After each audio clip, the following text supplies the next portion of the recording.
John 15:20 has some fun stuff in there. It has a verb that you have to determine whether it's an indicative or an imperative.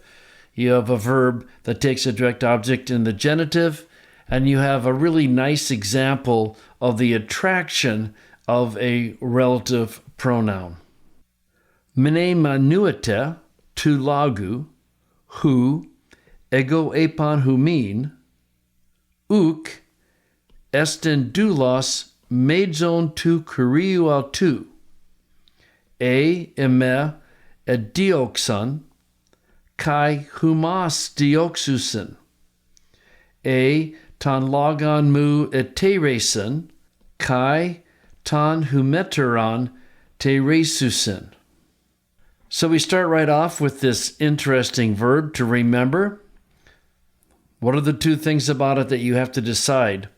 Well, one, is it an indicative or is it an imperative, right? The form would be identical in either situation.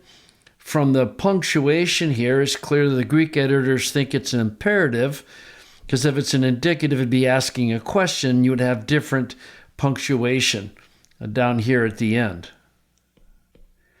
The other thing about this verb is it takes this direct object in the genitive.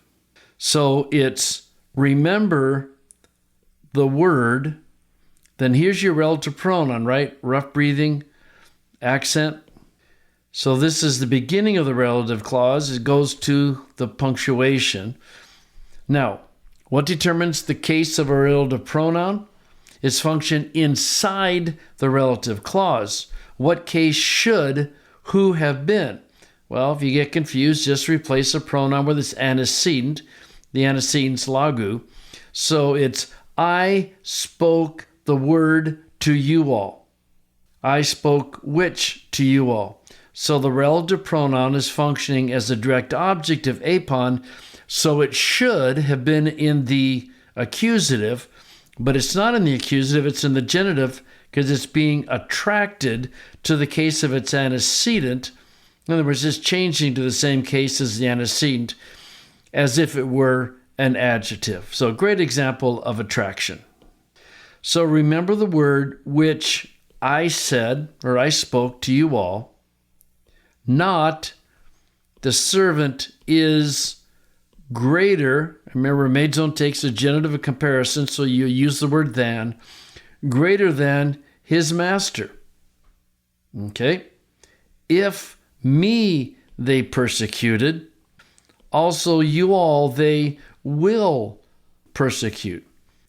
Then to say the same thing in reverse, if they kept, right, the straight aorist of tereo, if they kept my word, also they will keep yours. This is just a slightly unusual word that always means yours.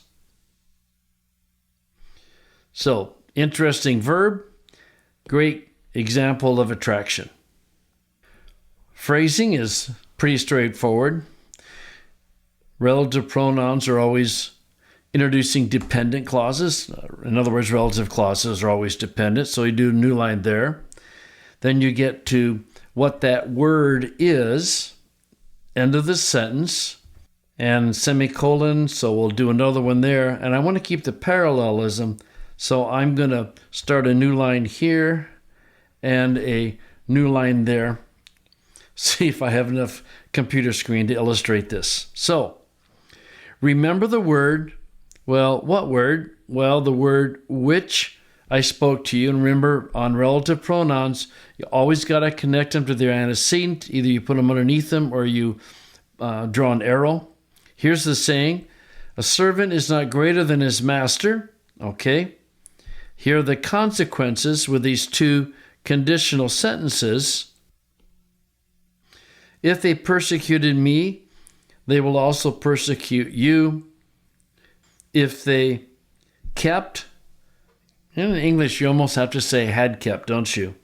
If they had kept my word, they will also keep yours. And if you really wanted to emphasize the parallelism, you could line up these words, but you have these two words and these two words. And then you also have these two and these two paralleling in other ways. But if you find it helpful, go ahead and do it. In this day and age, it's more and more becoming common to see Christians being persecuted. And this is why.